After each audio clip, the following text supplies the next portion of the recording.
across America, starting at... In sports, 5 games were featured. Fighting broke out overnight between... Are you looking for a new love? Hello there, come on down to Lennox Auto. Yeah, woo! Not fooling anybody. I don't know, and I want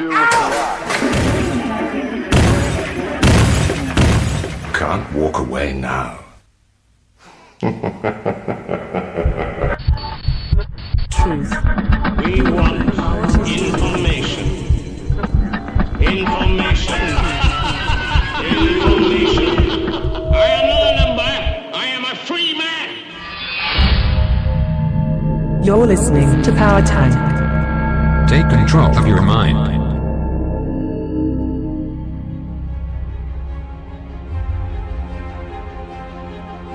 There are those that have seen the future. They've seen our disasters and our wars. For years, these remote viewers were a part of a military research program, accurately foreseeing the outcome of global events. But when they expected to see a future of prosperity, what they saw was our end. Now, the military officer in charge of this top-secret program shatters the silence, revealing to the public what the governments of the world have known all along. The Norwegian government has finished construction of the Doomsday Vault to protect the world's plant species as sort of a modern-day Noah's Ark. More than 100 countries have backed the project. To warn you. Viewers began to pick up on a very large event that at first I thought was a nuclear war. To prepare you.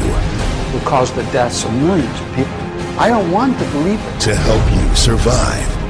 Knowing where to go with your last tank of gas is so important. The Kill Shot.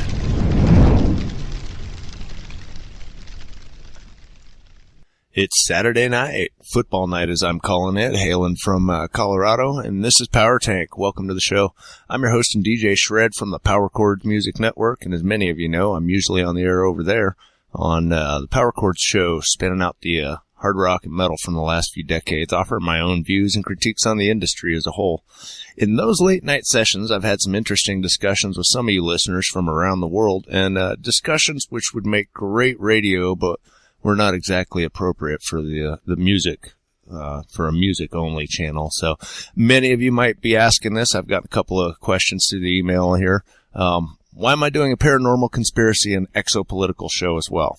Well, as those of you who have awoken already are kind of aware of, once you get this, once you get the viewpoint and perspective, coming from this side of the spectrum, it's not something you can turn on and off. And so this is where I'm going to vent some of that. And I also I'm also hoping to help anyways, get some of you other people out there who are curious but don't know where to start. See if we can't help you guys wake up a little bit too. The fact is there's a lot of hype, a lot of legend, and a lot of misinformation on the subjects that I'm going to cover on this station or on this channel, but there are also startling truths, and I happen to believe the mud that's in the waters is a deliberate attempt to obscure the truth and to discredit it. So I've spent years looking into the subjects that I'm going to present, and there are people who are credible, but their story needs to be verified, and there are just flat crazies out there too. So since I've spent the time, this show will present to all of you people the movements or figures which have a definite grounding in fact. A few of the hours of your own research should be able to substantiate their claims to a degree which would pretty much be overwhelming circumstantial evidence in any courtroom in the westernized world. I'm also kind of hoping to present some of the metaphysical, since it's basically, in my view, the foundation for all of the other subjects which I'm going to discuss and present on this station. If you like the show, the idea of having streaming information, lectures, discussions, neglected news stories, then make sure you subscribe if you haven't already. I'm also still continuing in my work in the music channel, Power Chords, and there'll be plenty more shows coming from that one, just kind of getting back in the saddle here. And I'm sure there's going to be a couple of times here and there where, this show and that show both kind of cross over just to a degree. So I'll eventually get my phone lines open and turn back on for some call-in discussions. I'm going to I'll usually have Skype up, and you're definitely invited to join in any conversation going on there. Spreaker's very cool. It has all kinds of channels, and there's a few people from the talk arena which I would like to get on here and have some discussions with. So look for that. Also, if there's something you'd like to present, but you don't feel the need or the desire to run your own station, shoot me an email. Tell me all about it. Let me know how I can help too. Whether you're a skeptic or a truther or somewhere in between. These are the most important issues in my mind on the planet, seeing as pretty much every other major problem could be solved with a little bit of truth and disclosure on the true nature of what's going on here, particularly where the areas of energy, economics, education, human relations are concerned. We're just not even civil to each other anymore, and that's kind of a shame. It's also the most dismissed and defamed issue that anyone could possibly get involved with. So I guess that's why I'm giving it the exposure. My email, shred@metalfan.com. This is PowerTank, so sit back, dust your thinking cap off, and absorb the show. Tonight, I'm going to present to you the case or the subject, the topic of remote viewing. It's really misunderstood because it's considered in the mainstream pretty much, you say remote viewing, everybody gets this image of a bunch of tarot reading psychic gypsies sitting in a gypsy van, having trances and predicting the future. Remote viewing, though, it's different. Remote viewing, it's, it's where they take that innate ability that they say probably 80 to 85% of all people on the planet have, call it intuition, call it, call it premonition, call it intuition, call it ESP, call it clairvoyance, whatever you want.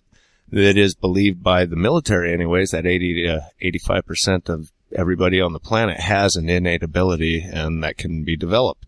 So it was popularized, it became popular anyways, the term remote viewing in the 90s, following the declassification of some documents related to a program called the Stargate Project, which is a $20 million research program sponsored by the federal government, the U.S. government, which began in the early 70s, and it was in order to try and determine any potential military use or application of psychic phenomena. The program was terminated in the mid-90s, though. After it came into the public knowledge, people became aware of it, and the people said, "Say what?" when they learned about the projects, that they were remote viewing on, such as, they were really interested in Mars, extraterrestrials, multiple dimensions, and people really were kind of curious why we were spending $20 million looking into those subjects when the official story was that there's nothing to see here. The government, they hurriedly did just like they did with the whole UFO thing. They blue booked it, as I like to call it. They ran a short investigation and determined 30 years of remote viewing failed to produce any useful intelligence information. So just like the IRS investigating itself for fraud, of course it came up clean. But anyways, the subject tonight is remote viewing, and I'm going to play a little presentation here by Major Ed Dames. He is the world's foremost remote viewing teacher. Major Ed Dames is a decorated United States Army military intelligence officer, retired, and an original member of the United States Army prototype remote viewing training program. He served as the Training and Operations Director for the Defense Intelligence Agency's Psychic Intelligence Collection Unit, and currently serves as Executive Director for the Matrix Intelligence Agency, a private consulting group. The technical consultant for the feature film Suspect Zero, featuring Tom Cruise and Paula something or other, I can't remember, Paula Wagner, I believe. Ed Dames, he was the one that coached Sir Ben Kingsley in that one, and he played the role of an FBI remote viewing instructor in the movie as well. Nobody refutes who he claims to be, and his credentials do match what he says about himself, so I've always thought that Major Ed Dames was well worth listening to at the very least. So here he is with his grim forecast for global events. Only time will tell if his forecast is once again correct. Have no fear, people. Just stay informed. Remote viewers. They could be your neighbors, your co-workers, or someone passing you on the street. They can be anyone, or be anywhere. For over a decade, these people have been predicting everything from terrorist attacks to devastating earthquakes with unprecedented accuracy. But they have a secret. The knowledge of an approaching event called the kill shot that will change the world as we know it forever. Just what is remote viewing, And what is this global event that they foresee? It all began over 20 years ago in a top-secret government program. In the early 1970s, the public was unaware that the CIA and the United States military launched an aggressive top-secret research program to discover if a protocol could be developed that utilized the inherent intuitive abilities of the human mind for the purpose of war. It was a scientific endeavor that utilized some of the most brilliant military contracted physicists and researchers in the world.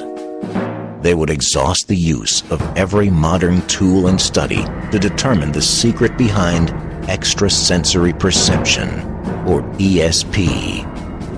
If this ageless phenomenon truly existed and could be controlled, it would change the face of warfare forever. Major Ed Dames was the training and operations officer for the top-secret program. This tool, remote viewing, had its genesis as a military intelligence collection tool. The CIA and the Army, the Navy to a certain extent, and I, as an intelligence officer, at very high levels of the government, officer, Secretary of Defense, Secretary of the Army level, with all the techniques and methods and tools that we had at our disposal, satellites, agents on the ground, there were just some targets, some programs that were so secret and so classified and so close-hold, they were impenetrable to all these systems. So as a tactic of desperation, the Army particularly looked at the potential of psychics and using ESP to collect intelligence. Secretly utilizing millions of tax dollars, researchers believed they had finally cracked the process to how the human mind obtains and processes unconscious information. Eventually, the positive results of the remote viewing program couldn't be ignored, and real-world targets were issued to the top-secret team. As the training officer for the unit, I had to be sure that my students, trainees, other fellow officers could remote view anything. For instance, a good example would be, at one point there was a satellite, one of our satellites, a KH-9, picked up a flash off the coast of South Africa. And none of us in the intelligence community really knew what that was. There was no method to go back, play the tape backwards, and to analyze what that was. But remote viewers were able to discern exactly what that was and who did that. It was not a natural event.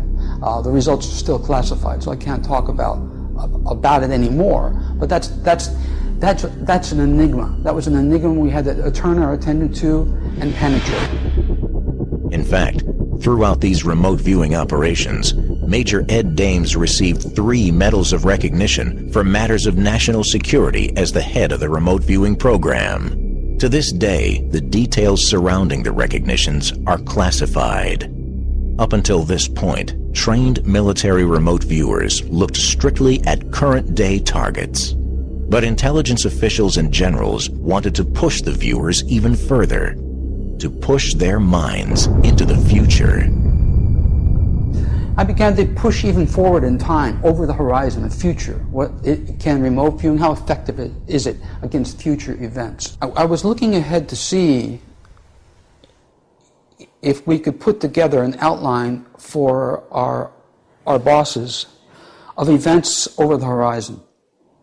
We were particularly interested in military events, not necessarily civil, social and economic events, particularly military. Viewers began to pick up on a very large event that at first I thought was a nuclear war or something geophysically tragic that affected the globe. It took a lot of work, a lot of analysis to collect information about what this huge event was that affects the entire planet too. So we were getting closer to discerning what we were dealing with. We began looking closer at this. We began to sketch a spherical object that was very big. I thought, oh, maybe this is a comet. Certainly not a meteor, because it's on fire. And it's the thing that's going to affect this event that we're picking up in the future. So we did some more work on it. It wasn't a comet. It was big and on fire and right next door in our neck of the woods. It was our own star, the sun.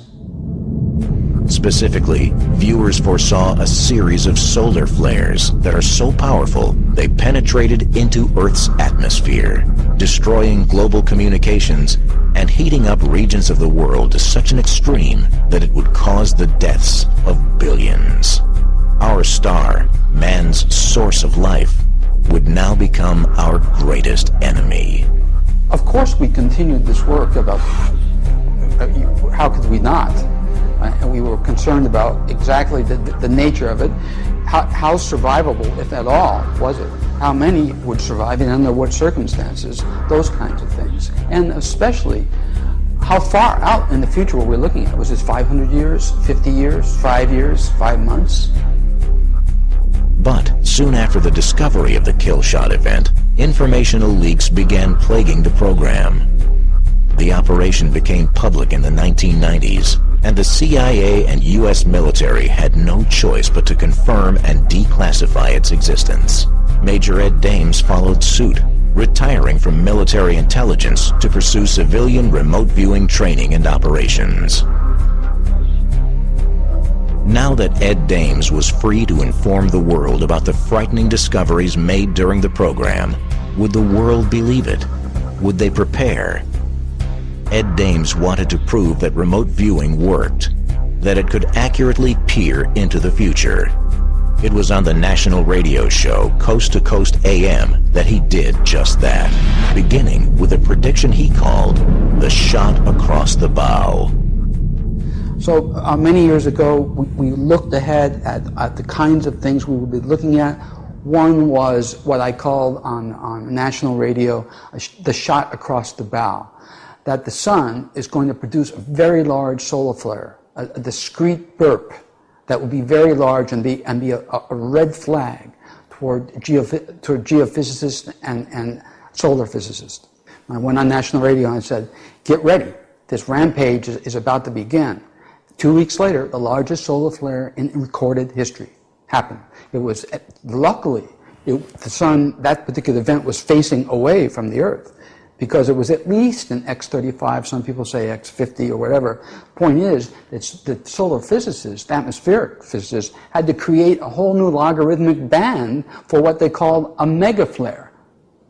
They had to create a whole new division for something that they never thought that was unprecedented. In a moment, Major Ed Dames will be here. He's a remote viewer. I know, and I'm sure many of you know, and I'm not going to repeat, but he's a well-credentialed remote viewer who was in the early CIA remote viewing program that the government funded for so many years. I've read his entire military record. He is exactly who he says he is. One of the biggest things he's talked about has been our sun.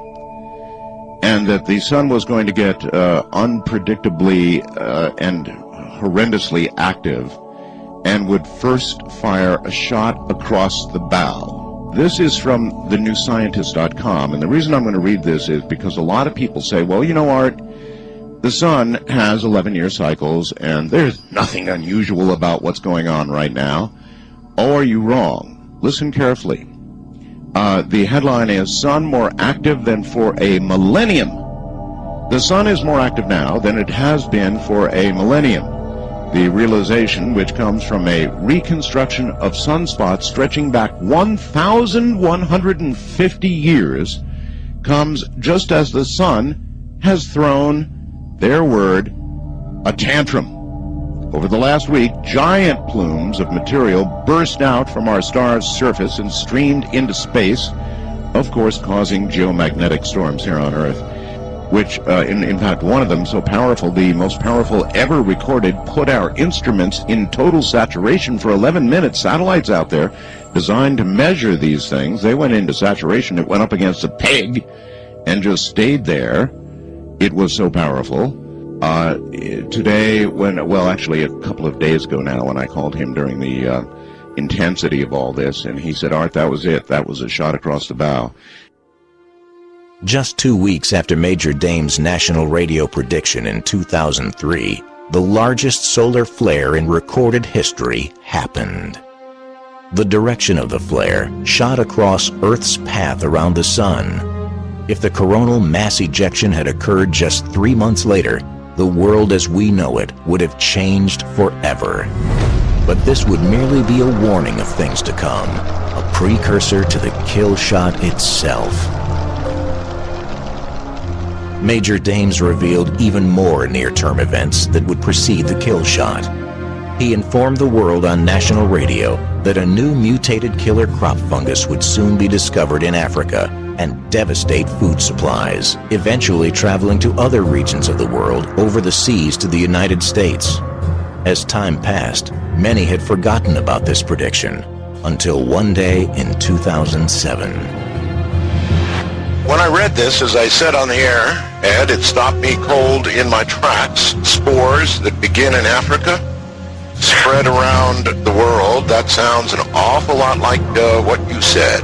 The spores of which a fungal pathogen would begin in Africa and then migrate. I can't overemphasize the danger of this particular mutant. We said that it would be a mutation. That is what you said, and it is a mutation.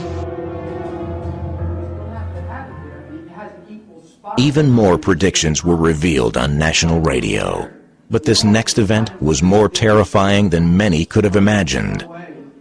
I was flabbergasted by the data I got as a result of remote viewing the next X day in Tokyo, because this reactor problem, a reactor breaking, and what I said to the Japanese, I said, and on national radio in my country, this is going to be at least a mini Chernobyl, at least a mini Chernobyl.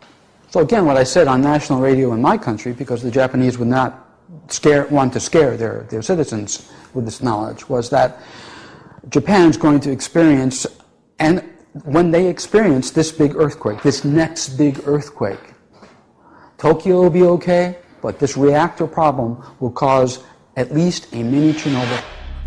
But their breeder reactor is going to break, causing essentially another Chernobyl. Ed, is that a double containment type reactor? It is, but it doesn't matter. How big an earthquake are you talking about? We're talking about a pretty big earthquake. These reactors in Japan are designed to take earthquakes up to about 7.8 without even breaking. Right. And so we're talking about a real catastrophic earthquake, a very big shaker that does not do a lot of damage to Tokyo. We know, for instance, we believe, based upon our work, and have described this for the Japanese viewing audience, the large modern skyscrapers standing. On March 11, 2011, this tragic prediction came to pass. A massive 8.9 earthquake struck off the coast of Japan, resulting in a tsunami that swept across the Japanese landscape, engulfing entire towns. Just as Ed Dames predicted, power plants were damaged, resulting in the worst nuclear disaster since Chernobyl. As the world watched these predictions come to pass, the inevitable question followed: how much time do we have left until the kill shot is upon us? The time problem is a big bugbear. We can see an event. I used to see loosely. We can perceive big events, all of these types of big events, in the future, just like one could see a big mountain range in the future. You can see it ahead, but we don't have the parallax, in terms of an analogy, we don't have the parallax vision to adjudge the distance to this big mountain. We can only guess it. There's a very similar situation we have in remote viewing.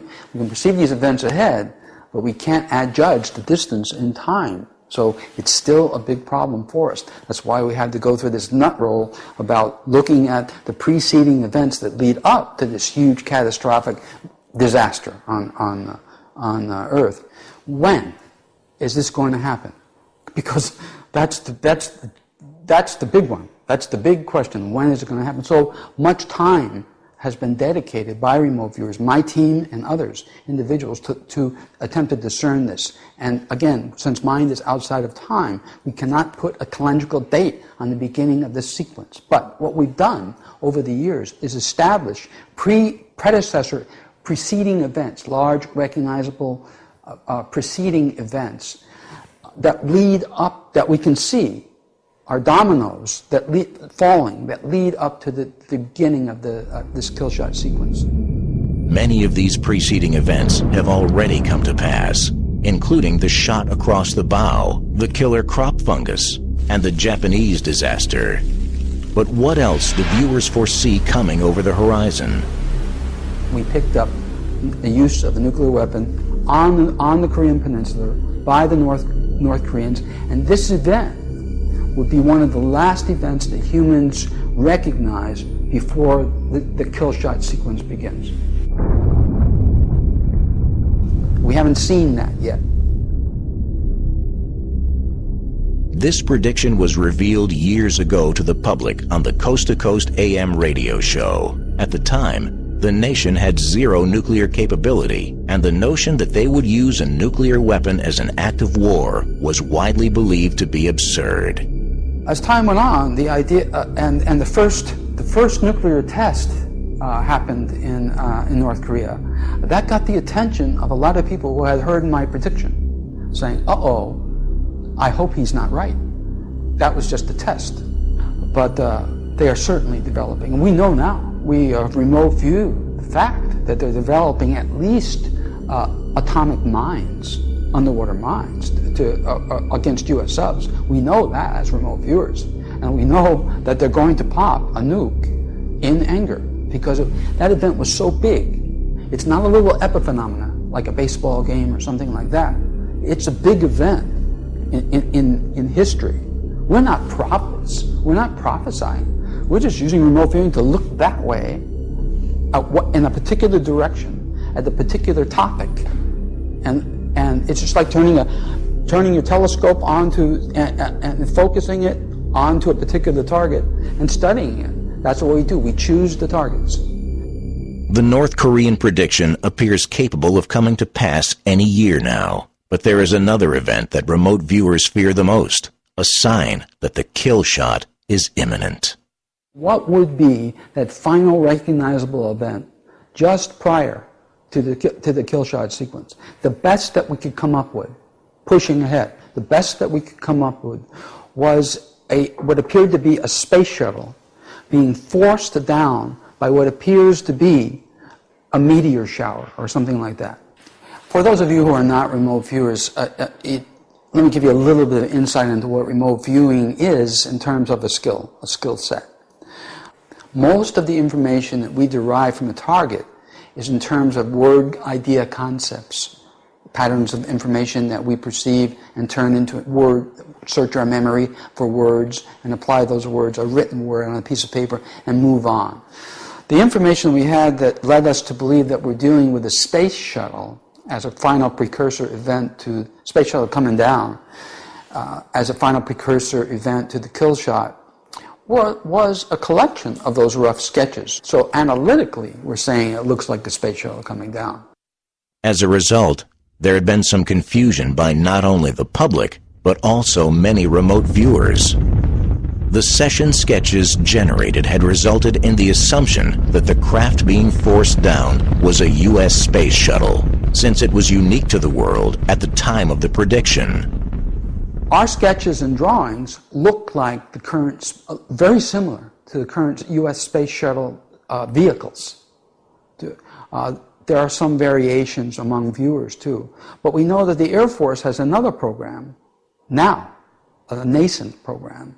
I think it's a spy vehicle that's up there, a maneuverable vehicle. That particular vehicle also looks like the U.S. space shuttle, the manned space shuttles.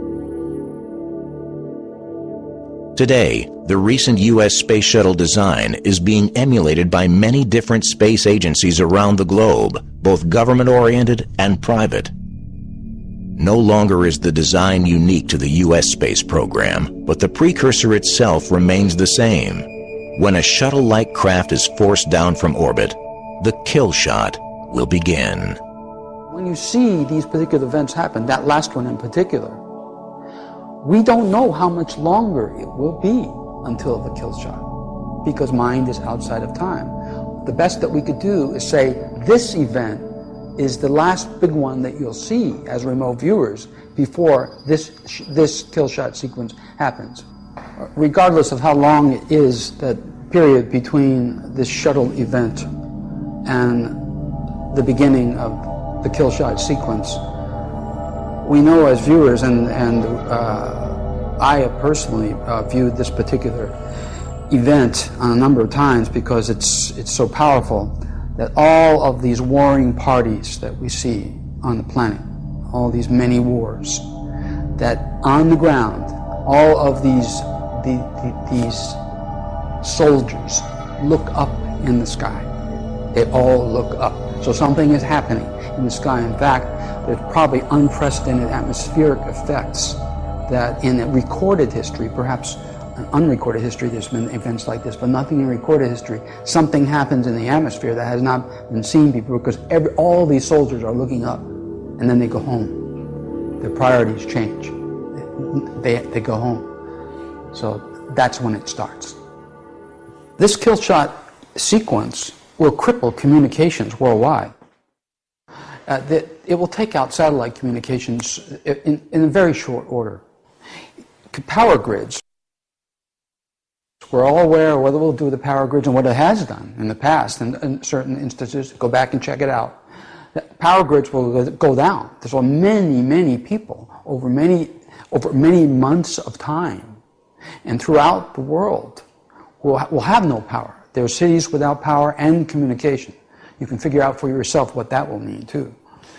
Not only will you not be able to pump gas, not only will you not be able to pump water, not only will there not be food on the shelves because there'd be no gas in the trucks to take the food to the cities, but I could go on and on. You can figure the rest out for yourself. That's why this concept of sanctuary, knowing where to go with your last tank of gas, is so important.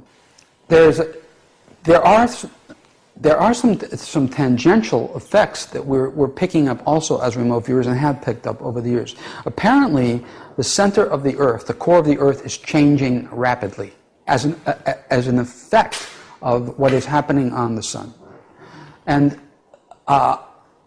if that's the case, then we're probably looking at, as an adjunct to effect to the kill shot sequence, we're probably looking at massive volcanism and earthquakes as well. And I think it's very important to point out, and very important indeed, because of the adiabatic heating of the atmosphere, we're going to have very high winds in many parts of the Earth. The sky, the sun, the light will be obscured. It will be very difficult to grow crops on the surface because of both winds and lighting conditions. Solar physicists were chewing their nails because they were very, very concerned that the sun had been very quiet for so long, and this was not predictable. And so because it was not predicted, it did not follow the solar cycle, they were afraid that the sun might be doing something erratic. And that's when we began to see in the press and the news all these warnings about what major solar flares would do to the planet, to communications, to power grids, etc. And then in the last few months, we've seen that the sun's been relatively quiet. And now the scientists are saying, well, maybe the sun is going into a long period, years of quiescence. It's going to quiet down, and that's what we're seeing. And that might create global cooling. That may be why there's been the storms, snowstorms have been so severe, because the sun's quieter and not as active. Folks, it's the calm before the storm. It is the calm before the storm. The kill shot effects, and these will come and go, but the massive damage, first of all, will be to communications. Communications satellites, military satellites as well, will go down. We're not talking about single event latch-ups where you have a couple of semiconductors go bad. No, these things will be fried. Anybody in space, whether you're inside that little leaded shield on a space station or not, you're fried. You're in bad shape. You're going to die. Okay. So communication, power grids. Power grids, when they go down, folks, when the sun takes the power grids down, it's done it before. This time they won't go back up. It'll be months and months, if not years, to get power grids back up and running. There's going to be no power. Okay, so you'll need If you live in a place where it's going to be cold, you're going to need fuel to stay warm. So there's a lot of planning to do, folks. I would encourage you to start now, if not yesterday. I also want to point out that there's going to be most probably unprecedented geophysical events when this kill shot sequence starts. Earth can only take so much of protons hitting its magnetosphere, and on top of that, you're going to have X-rays that will be at Earth in 10 minutes, right? Now, we don't know how powerful those X-rays will be, but we do know that those protons will be extremely powerful, that mass from the sun. So we're looking at anywhere from 24 to 48 hours, perhaps, sometimes longer, depending on the velocity of the flare itself, before that actually impinges upon Earth's atmosphere and begins to heat it up. When the heating occurs, after that's done, that's when the power grids begin to go down. That's the X-rays themselves will take out satellites if they're powerful X-ray flares. The kill shot, a series of devastating solar flares that will strike Earth, will cause the loss of all global GPS and communication systems. Power grids for entire regions and countries will fail.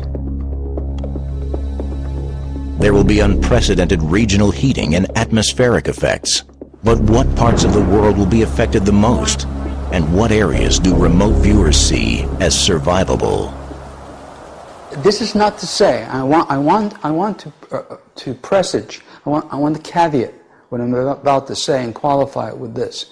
Just because we have not seen sanctuaries out of the thousands of individual sanctuary remote viewing sessions and projects that work, just because we've not seen sanctuaries in some of the places I will outline, does not mean there are none there.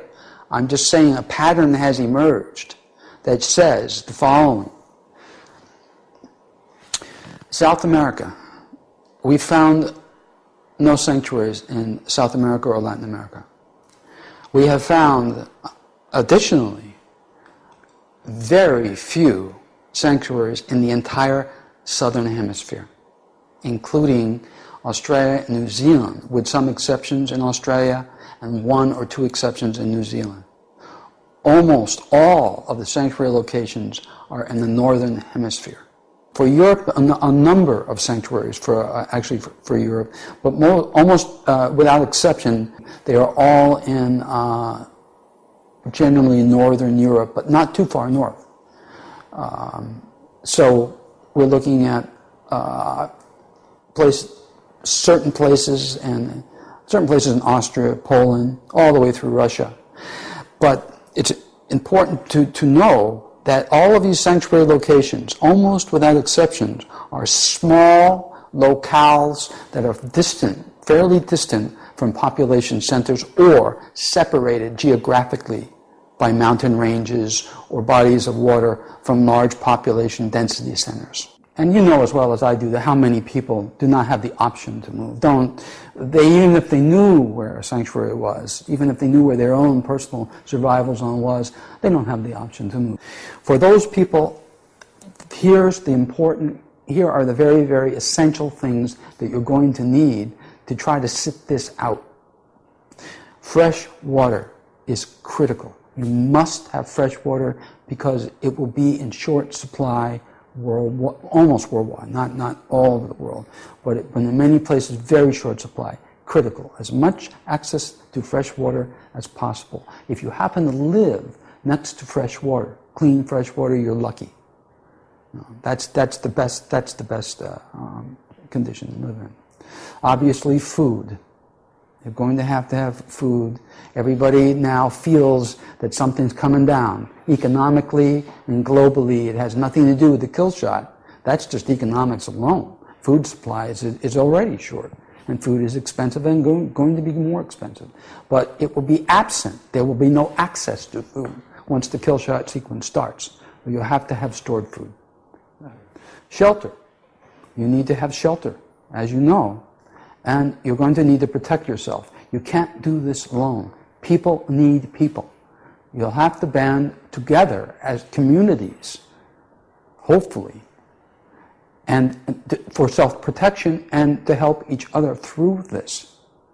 Remote viewing in terms of forecasting and predicting is, remember, it's different. Remote viewing is direct knowledge. In this case, kill shot case, we're perceiving an event, and we're downloading data, period.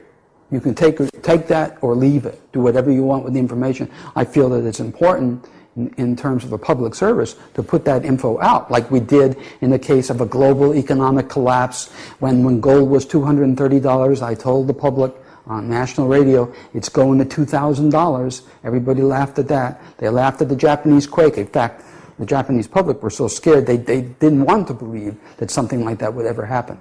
A nuclear reactor breaking. Those kinds of things.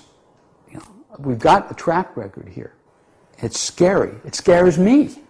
I don't even want to. I want to be in denial sometimes about the very information I download. I don't want to believe it, and yet I have to. I have no choice.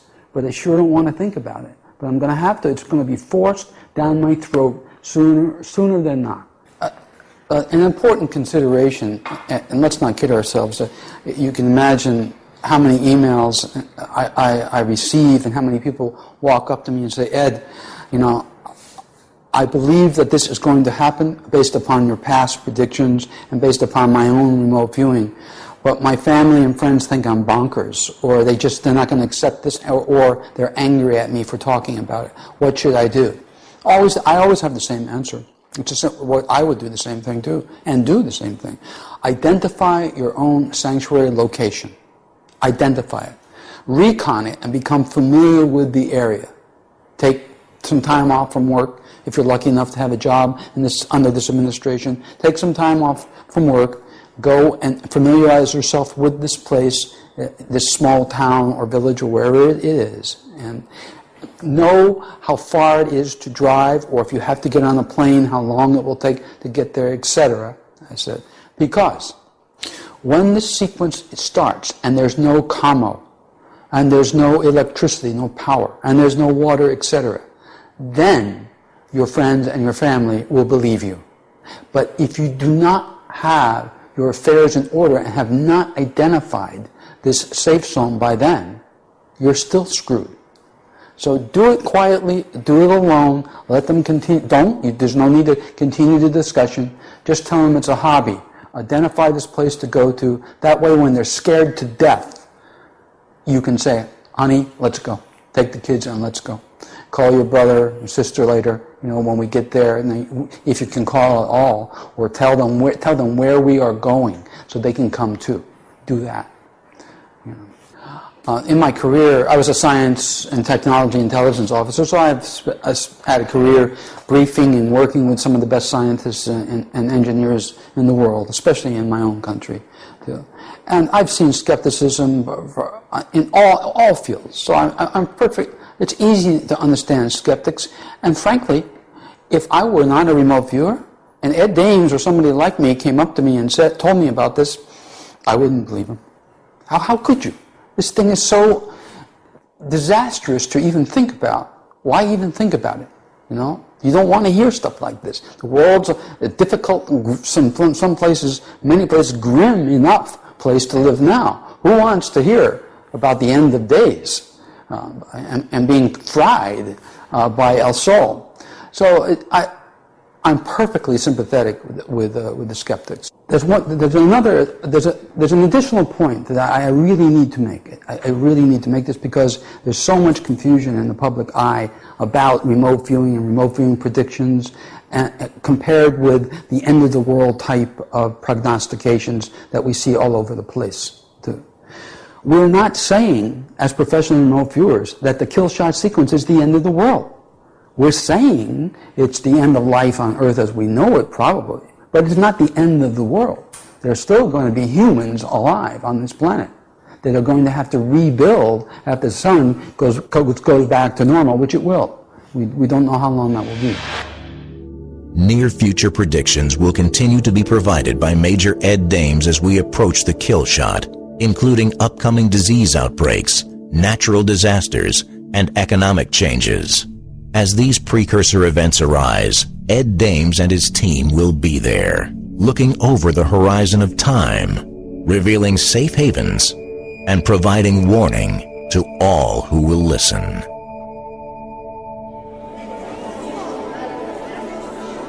And you know, Ed, all those years ago when you forecast these very gloomy things, how could we know that here we are, all these years later, and damned if it doesn't look just about as gloomy as you forecast it would be, or at least we're on the cusp of so many things that you forecast that are beginning to come true now. Major Ed Dames, Dr. Doom, back on Coast to Coast. Ed, how are you? I'm pretty good, and yourself, George? Good, I'm doing well. It's good to have you here during some incredibly tense times, Ed. I mean, it seems... Before we get into that doom and gloom stuff, I just wanted to say that was a great presentation by Dr. Greer. I was one of his first insiders in 1992, just prior to his formation of the Disclosure Project. So we sat down together in private in Atlanta, and I dumped all my UFO stuff on him. Super. Yeah, he is good. He's very meticulous. He reminds me of you when it comes down to facts and data and everything else. Actually, he does remind me of me. He really does. So what we'll do, I'll assign a team, a specialized professional team, and we'll take a look at that object. You notice that I call it an okay, object. Let's do that, and let's compare it to what they study. What's new with you? Just a lot of stuff, George. A lot of. I don't know why I always ask you that, because you never tell me. Well, I mean, I have some private projects in addition to the Matrix Intelligence Agency work. I have some hobbies and projects. My hobbies have always been the same: missing children and child murderers and those kind of things. So I'm in the field a lot on my hobbies. Well, you help a lot of people doing that. That's for sure, and that's so important. And I want to talk with you about a number of different things. Let's talk about, if we can, first and foremost, North Korea. You've talked about North Korea on this program before. They continue to rattle their saber sword. They are a little quiet this week, but who knows what will happen next week. What do you see there? We see details that, to elaborate upon what we saw 16 years ago and announced on Coast to Coast 16 years ago or more, that the next use of an atomic weapon in anger will be on the Korean Peninsula by the North Koreans, and that we stated that, and we've been stating that, as you know, over the years. Well, we've got a lot more details now, and some I don't even think the Department of Defense has yet, although I'll fix that for them. As you know, they have said they abrogated their participation in the armistice, so they're back in the state of war. And they're being pushed pretty hard by new, because of their last ICBM. Their last space shot. They put a satellite. They successfully put a satellite in orbit, although it's not oriented the right way. But they'll get it right next time. Those developments. Those attempts to develop an intercontinental ballistic missile are not going to stop. They are not going to stop. They will keep doing it in spite of what anybody does, in spite of any more constraints that the UN Security Council puts on them. But keep in mind that their No-Dong missile, which is tried and tested, their medium-range missile, which has a range of 800 miles, that can be fitted with a nuclear warhead, albeit a small one, the 7 megatons, but that puts it within range of a whole bunch of stuff owned by the U.S., Japan, and the South Koreans. However, what the U.S. government doesn't know, or we uncovered, my agency uncovered, is the following: their real plan. They know that it's going to take years to develop a successful ICBM, and a long time, and they may not have years before NATO or the UN attempts to impose democracy upon North Korea. Good point. And so they have a plan, and the plan is very, very devious, but very excellent. It's diabolical, but excellent. They've developed nuclear mines. Actually, we thought they were mines, but they are not mines. They're actual devices that will be transported via submarine to far distant places like Pearl Harbor, possibly Long Beach, places like that, and they'll be set off in those places. And that's how they'll get there and that's what the plans are right now. And those devices are already have been developed. They're ready. Are they nukes? Nukes or dirty bombs? You bet. No, they're nukes. They're nukes. And we thought they were mines, but we were wrong. They're actually nukes to be placed right off the coast, right outside the harbors, or as close as they can get to U.S. territories if we attack North Korea. And my government does not know that yet. I have to fill in the details. Well, is this guy, Kim Jong-un, is he dumb enough to launch? He's not in charge. He's just a patsy. He's a puppet, isn't he? He's just a patsy. Yeah. We're not really sure. Of course, my agency can find out, but our priorities are higher. But there's a good evidence that his aunt, who's a 4-star general, is running the country, and he's just being groomed for as a future patsy. I think so too. So too. Yeah. Now, do you see that as a tinderbox, though, Ed? Is something going to happen? I think yes. I don't think there's going to be a real long duration war on the Korean Peninsula because of the Chinese involvement there. The Chinese are antsy. In fact, they've got troops lined up along the shared and mutual border because they don't want a war. All the refugees that would flood their country is something that they cannot deal with right now. Their economy is on the ropes as well as everybody else's.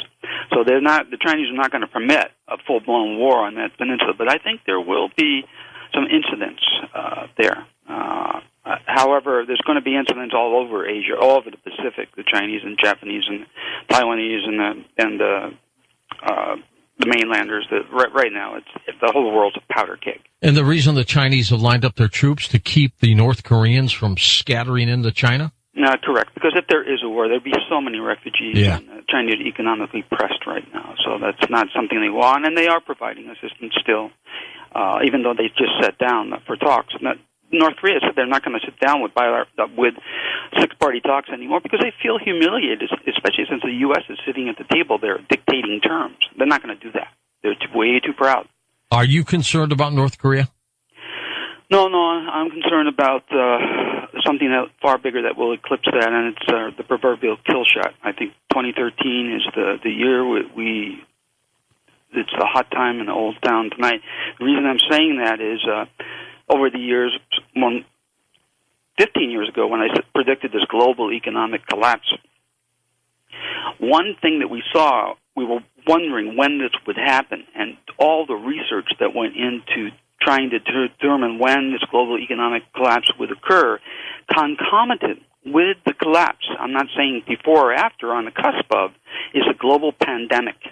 And now we're looking at the H7N9 virus where they've got like 120 cases, but 22 deaths already. That's the one.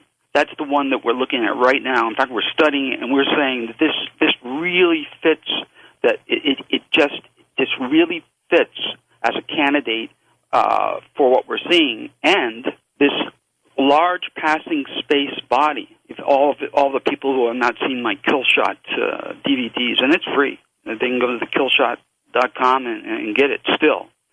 In that, you'll see I mentioned a large passing space body is either initiates these solar flares, these sequence of very large solar flares, or is concomitant with it, attendant with it. We think that the ISON group that discovered this very large comet, we think that ISON comet is the best candidate. All these things are fitting like pieces of a puzzle. So that's why I'm saying I'm putting my stuff on the line now, because you know that remote viewing is outside of time. That's why we have to work so hard to establish dates. But I'm saying 2013 and early 2014 is when it starts. So all that, I believe, will eclipse all these wars and rumors of war. Well, this comet that is out there, Comet ISON, right? That could be a candidate here? Well, that group, actually it's a group that discovered it, and it was two men in the group, one from Belarus, one a Russian. And we're saying that the comet that they discovered is very large, and it's going to pass it's a sun grazer. It's going to be a sun grazer, and it's going to dump dust on Earth, coming and going in 2014, early 2014. People can check this out on the internet themselves. We're saying that plus these two other events that presage, they're not precursors of, but they presage the kill shot. It's all so close together that and because that large passing space body is the thing that triggers or is concurrent with the initiation of all these huge solar flares. We're saying that comet passes by in the late in winter, late fall and winter this year. That's when it starts. That's when we're saying all the stuff really starts. Now, we may have some very large solar flares before that, but we're saying when that comet passes through this neck of the woods, that's when the stuff really hits the fan. Well, that's a good point, too. And when it does hit, it's going to hit in a very, very big way. Now, explain what you mean by the kill shot, because to me, that sounds like everybody's wiped out. Yeah, it was probably long ago. It was probably a bad choice of words, but I used it. I used it because on Coast to Coast, I said, "Here comes the shot across the bow of the largest solar," and 2 weeks later, the largest solar flare in history popped up in 2003. And then I told Art Bell that that's not the kill shot, and that term stuck. The kill shot, and all this is explained on the DVD. Folks can see this. When this large passing space body comes by, the sun begins to produce massive solar flares, not just one. So, and it does not take out all life on Earth. It begins to turn Earth into a radiation rotisserie, upper atmosphere, not only just the upper atmosphere, but and I've talked about this on your show many times. So that what happens is, and right now I'm putting together we're doing a lot of work on death zones, I call them, in-house. But the impact areas for when this starts in 2013, 2014, where are all these deaths going to occur and by what means? Most of the deaths will be starvation because water is going to dry up. The heat will go up intensely in many parts of the world, not all over at once. So over the years, I've done a lot of private contract work for sanctuary areas, where the best survival areas will be for people. I go into I use remote viewing for that personally. And by the antithesis of that, we're looking at where folks aren't going. For instance, I was wondering for many years why parts of British Columbia that fit as far as we're concerned, looking at hundreds and hundreds of these personal sanctuary locations, why there weren't a lot of sanctuary locations in British Columbia. Because, not near the coast, inland, because it's perfect. It's got a lot of fish, a lot of fresh water, not large population densities, educated population, blah, blah, blah. Well, it turns out that these sanctuary locations are not just sanctuaries from kill shot effects, personal sanctuary locations, but also from Fukushima, from the radiation from Fukushima, because that plume is coming down on British Columbia. Repeated, non-stop. This is not like Chernobyl where you cap it. No, this is a constant plume of radiation.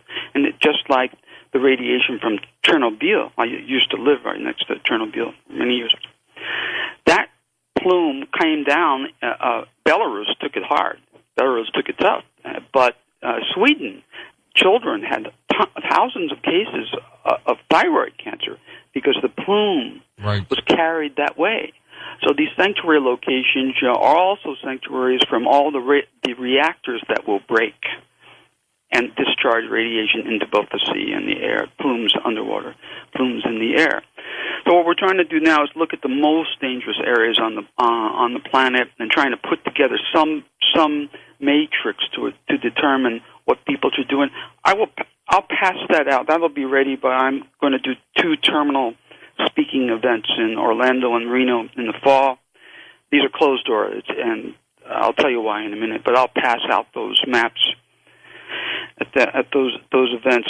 I have to do the events because there's so many things I cannot say in the public, in particularly in media like this, that are very sensitive, not just politically incorrect, extremely sensitive, extremely important things that people need to hear about their government, about economic survival as well as regular survival. I can't do it on the air, George, so I've got to do it behind closed doors, and then people must sign a non-disclosure agreement if they come to those 2 speaking events. How come? Why? Because I'm walking the edge. I'm walking the edge. Remember, you're laying it out this time. I'm sorry? You're going to lay it all out this time. Huh? I did that once earlier this year, and I got to do it. I'm going to do it 2 more times, and also by that time, things will have changed so much globally that we'll have new information to put out on the streets. But again, a lot of this is quasi-classified. It's very sensitive, and I'll get you and me in trouble. And by talking just about a little bit of it. Would it cause a panic? Part of it probably would, George. Yeah, probably would. That's why I sit down behind closed doors with folks and systematically go over the stuff that they need to know, that some of them suspect, conspiracy theories otherwise, but are important for them and their families. And my family. Even Dr. Doom is beginning to get scared now. Even Dr. Doom is starting to mellow a little bit, huh? Yeah, and getting scared. And when Dr. Doom gets scared, that should be a red flag to a lot of folks. A lot of people, Ed, and I think it may have led up to these Boston bombings, but a lot of people have been feeling uneasy, very tense. Do you feel that with remote viewing? Can you feel emotion at all with that? Well, when we go through our protocols, as you might know, it takes about 10 minutes to get to the stage where we have to be able to discern our own emotions vis-a-vis our target. If our target's an inanimate object, we don't have any emotions that we have to objectify. But if it's something like a bomb blast or whatever, then we have to be able to not only discharge our own what we call aesthetic impact. We have to be able to discharge that, but we have to be able to recognize it distinctively and succinctly and get it down on paper and move on, because it's part of the description of the target. And yes, we do have reactions. When I look for missing children who are mostly dead, I have to break away sometimes because I cry. I come back in 5 minutes and work, but it's a heavy duty thing. When we looked at, as a military unit, when I was operations officer for the military remote viewing unit, the Lockerbie bombing. Sure. We're looking in the aircraft for a whole bunch of people being blown up at once, and that's heavy impact stuff. So yeah, but you have to deal with it, and we do. Ed, we're going to get into some various aspects of your remote viewing abilities and see what else you see here. But the Hopis called it the Blue Star. Revelation calls it Wormwood. Are we talking about Casino? Yeah. Are we talking about the same thing here? I think so. That's my surmise. Yeah. When you see the Blue Star Casino dancing in the plaza, or a dancer takes his mask off, then it begins. Is there any way around it? I mean, can we control it? Do we change? We have the ability to change anything? No, we don't. I think in advanced worlds, probably in other parts of other parts unknown, I think if people are coherent, and consciousness is very, very powerful, and I think that it, en masse, then I believe it could be controlled, but certainly not here, where we're the collective consciousness itself, not to mention collective unconscious, is chaos. And so we don't have the coherence to be able. Yes, mind over matter is possible. Psychokinesis is possible, and en masse, mountains can be moved, but not down here. No, sir. No, not at all. There's one thing that's very, very important that I want to make sure that I get across to your listeners about this H7N9 virus, this pandemic, and it may mutate too, but it doesn't matter because there's a home remedy that works, George, and it can save lives. So may I talk about that? Yeah, let's do that when we come right back after the break, Ed, okay? Okay. Major Ed Dames, our special guest here on Coast to Coast AM. Next hour, we'll take phone calls with Ed. His website, learnrv.com. Also, great DVD out there, by the way, if you're interested in learning about remote viewing. It's called Learn Remote Viewing, the DVD set. Simple as that. In terms of contact, if you need to contact me, that's George at coasttocoastam.com. coasttocoastam.com. Follow us on Facebook and Twitter as well by simply going to our website. I'm going to come back in a moment. We'll continue talking with Major Ed Dames, the remote viewer. Let's get into this H7N9 pandemic. Was it developed in a lab? Let's see what Ed has to say when we come right back. Well, next hour, we'll take your calls with Major Ed Dames. We'll come back with him in a moment, talk more about remote viewing, what he sees. Have you had a chance to see our television program Beyond Belief? You can. You get it for 10 days free. Simply go to our website, coasttocoastam.com. At the top, you click hosts, and then TV opens up, and click that. Fill out the information. Also take advantage and look at all the specialized videos that you can also look there for free. 10 days free. Just have some fun with it. And welcome back to Coast. Major Ed Dames with us. Ed, so there is this flu out there called the bird flu 87N9. It's pretty deadly. I mean, it's got a 20% death rate out there in China.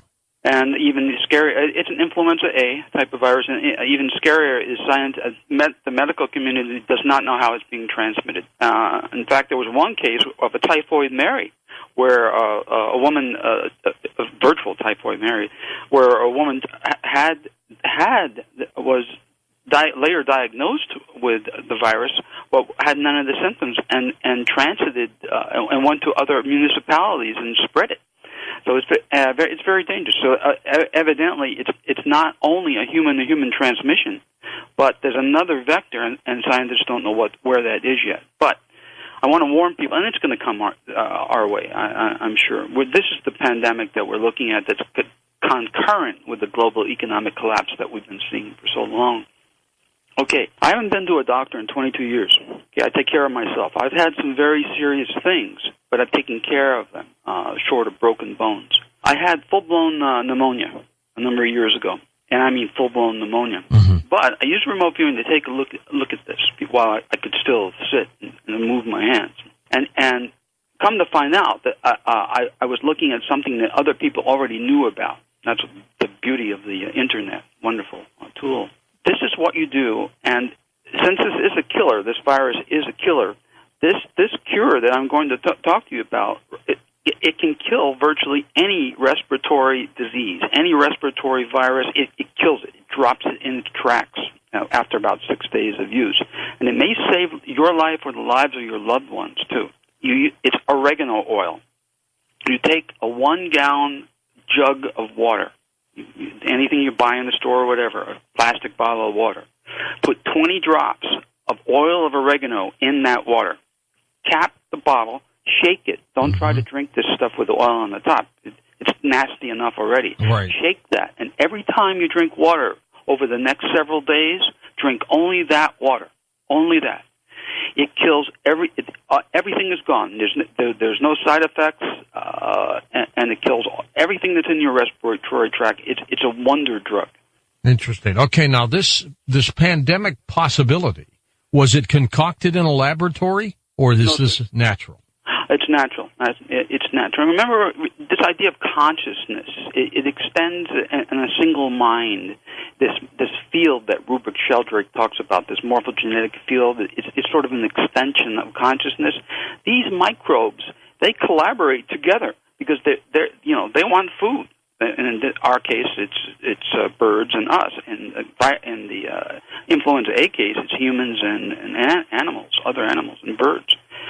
And there's a collaboration that we've detected using our methodology, consciousness tools, that between these microbes, they actually collaborate in some way. And Rupert Sheldrake would understand this, I'm sure. In other words, there's an intelligence of a type that we're not familiar with. No, not at all. Well, there's not much we can do other than try to build up our immunity then. Build up your immunity, and in worst case, you have some of that oil of oregano around, because it knocked my pneumonia out in 6 days flat. No side effects, no lasting. And you're right about the shaking up. You've got to do that. Yeah, I have to do it, because you don't want to drink that with the oil floats on top of the water. You know what? It's nasty tasting enough. You don't want to hit it full bore. Ed, you had mentioned that you're still looking for missing children and people. How widespread is that? I mean, children and people who simply just vanish. It's an epidemic. It's epidemic. It's the way I look at it. But I just do it for personal reasons, for my soul, because I don't view my life as just years down here. And I think that I get some brownie points at my next duty station, sort of that kind of thing. But it's epidemic. It's epidemic. In fact, my case, the one I'm going on the road on Friday, is Patrick Carnes. Was a former truck driver. There's a big billboard on Route 80 in Nevada about this guy, a missing person. And I'd like to bring closure to that case. I can't talk much more about it, but I'd like to do that on Friday or Saturday. Anything new to the Natalie Holloway case? After you pinpointed where she might have been, but nobody ever went to look. Sir, that's way too old, and she's gone. So I told you I had a man on the ground, underwater, right. Actually, on that case. No, we're not doing any more work on that case. We have several others that are very sensitive. In fact, we have one child that's alive, and there are many of them that sold into sex slavery and those kind of things. And you do your best. Sort of like the story about the man walking down Cape Cod after a storm and seeing this boy throwing sand dollars back into the sea that had been blown and tossed ashore by the waves. There were millions all over the beach, and he told the boy, son, it's not going to do any good. And the boy tosses one into the sea and says, it will for that one. That's very important. That's kind of how I feel about this. Very important. Ed, there's a comet that's heading toward Mars. Take the time, if you can, one day to do a little remote viewing there and see if it's going to hit it or not. Okay, I'll try to do that. Look at that. But we're very much focused on this ISON committee, this ISON Society's discovery. It's very, very scary. I hear Hollywood's jumping aboard the Kill Shot 2. What's going on there? Yes, actually, I'm going to co-produce Smokewood Entertainment, the one that produced the movie Precious. They're actually going to do a Kill Shot movie, and partially based upon my life and work. And screenplays being written now. How far out do you remote view in terms of time? Years? Well, we don't do it that way. We don't look. Generally speaking, that's still in the research stage. In fact, it's being researched right now at calendrical dates. But what we look at is next events of a certain type of pandemics or whatever, pandemics, catastrophes, cataclysms. We look at events there that would where we could save people's lives. And so when we find an event, then we try to bracket it in time. I personally have no interest any longer, my team members do, in looking past 2014, to be honest with you. I'll go into semi-retirement if I'm still alive after that. But, of course, all the professionals that I've trained, they're like me. They're looking ahead. We should probably put some of them on your show one day because they're my protégés. Yeah, how long have they been with you now? Oh, years and years, and they're my protégés, and I'm very proud of them. I'm very proud of it, and they've taken remote viewing and gone off in their own specialized areas, just like I did with the location problems. Mm-hmm. And you should talk to some of them. They're young, they're dynamic, very well trained, very, very cautious in their work. Ed Dames of the future. That's who they are, I guess. Oh no, they're their own people. They're their own people. What were they like when they came to you? Did they have any abilities? No. They were just like me. Some of them a little bit, but it doesn't matter. The skill can be trained by anyone. It's just how much you want to commit, how much time and energy you want to commit to it. But they were like me. They were a little bit anticipative and a little scared, but I took care of that. We lost the father of remote viewing, Ed, as you know. We did. Ingo Swan. Yeah, we did. Can't go on forever. No. Everything has a beginning and an end.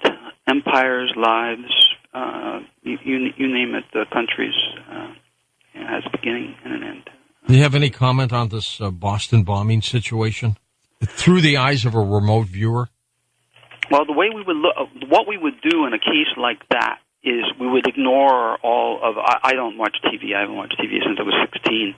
That was a long time ago. But I'm quite familiar. I'm on the internet quite a bit in my work. I'm quite familiar with what the media has put out there. But as you know, in our work, we it's just a fax, ma'am. So the way I would handle that if that were my project and I had to assign my team to look into it, I would first want a photo of the explosions, and we've got that. So I would take one of the explosions and start from there. We would take that particular event and backtrack it and recreate all the events behind it, its natural history and all that kind of thing. We would look at just the explosion just prior to the device itself, who or what was carrying the device or where it was, where was the device fabricated, and by whom, and those kinds of things. And then we would look at the other explosion, put those pieces together as well. Then we would look at the personalities involved, were there support teams behind the scenes, were there and those kinds of things. So it's a very systematic approach. Would you be able to pinpoint people, individuals, much like they did on the videotape? The way it would occur in our work is once we establish a person connected with the device, let's say a person detonated the device with a cell phone or a radio, then we would focus on that person, and the way we would identify the person would be to look at his or her primary residence, their primary workplace if they have one, and those kinds of things, and then put the pieces together that way. We'd have to actually look at the residents, at the street number, house numbers or apartment numbers, and then find out who lived there, because we can't easily pull names out of the matrix. It's difficult for us to do, so we'd have to do it that way. What about Iran? What's the latest there at through a remote viewer? Well, we haven't been focusing a lot on Iran because of the Korean situation, and we're capacity constrained. I only have so many resources, and so I've got to pick and choose carefully, and our focus has not been on Iran. That situation we can't affect anyway, because no matter what we would say or do vis-a-vis Iran, just like what happened to me when I briefed Vice President of the United States, Dan Quayle, at the time, on whether or not there were weapons of mass destruction in Kuwait City, the Allies went in anyway, saying that there were. So we feel that we would be ineffective no matter how much intelligence we provided to my country vis-a-vis Iran. That whatever is going to happen is going to happen anyway. Tell me how important remote viewing is to an individual in their day-to-day life. Well, my day-to-day life, where it is my life, it's pretty important. But for others, in order to, as I said, in order to look up ahead at your own life to see if there are dangers or threats, for instance. Should I go to Boston today or not, that kind of thing. Or to look at cures for health problems. That's very, very common in my work. Individuals who are trained in remote viewing, who learn this via my DVD sets or in person, they use it for health reasons. They use it for investment as well, too. I'd say about a good 60-70% of my students are interested in investments, whereas the optimum investment at the time. There can be some real surprises there, too, because it's direct knowledge. Your unconscious goes right into this global mind, and it pops down with the answer when you go through these protocols. Some people ever use it for personal gain in terms of stock markets and lottery numbers and things like that? Yeah, of course, I do. I'm going out on the road again next week to look at concentrations of silver and gold ore, heavy concentrations of silver and gold ore, and I looked at my optimum investment, and that's what it turned out to be. I was wondering why it wouldn't be coins or treasures or something else like that, but then I did that research and I realized why my unconscious said, no. Don't do coins, because coins can be counterfeited and they have aesthetic value, and some of them are tungsten loaded or whatever. Don't do treasures, because treasures are, for instance, a stagecoach robbery. Black Bart takes a strong box and sticks it somewhere. Well, most places today are private property, and Wells Fargo would still own the strong box, so you can't do that. And for any other treasure or antiquity, if in the United States, this is different in Britain. Britain has a very nice system. In the United States, if you're on public land and you stumble across a treasure, gold or silver or Spanish, the conquistadors' silver or something like that, it's a felony. It's a felony if you remove it. Anything that's older than 6 months that's of historic value on public land, if you touch it, it's a felony. It's not finders keepers, huh? No. It's different in England. England has a very, very equitable system. But that's why my unconscious knew all that. It's the master problem solver. Set and said, go here. Here's the silver concentration. Here's the gold concentration. Use this. So I used it as that was my optimum investment. I don't want to be an economic slave. Well, hey, if it works for you, it's a great tool, isn't it? It's one of the most powerful tools I know. I'm still in awe of this. I've been in this business more than 30 years. I'm still in awe of what it can do in terms of understanding the universe, understanding our own unconscious, and in terms of personal happiness. And isn't it true that you have to basically, in remote viewing, take the first thought? Because if you keep thinking about it, you're going to generally pick up the wrong things? Well, there's no thinking aloud during the thinking comes in terms of setting up the problem, the search term, the matrix search term. Then that's a very elaborate process. It's just like an internet search term. It has to be right or you get junk in, junk out. And then the thinking comes again in the third part of the process, which is an analysis. We have to analyze our work, and that requires thinking. But during the process itself, there is no thinking aloud. It's like playing a piano and reading sheet music. The data is coming in using the protocols that we use. And it's just very strict. You have a pen and paper, and the protocols are taught. And you're recreating, just like recreating pieces of a jigsaw puzzle. You're pulling the pieces out of the matrix, out of the collective consciousness. You're pulling that out and putting them together again in the form of paper, word, descriptors, and sketches. But when you do that, you're taught not to think, which can be very frustrating for a new student.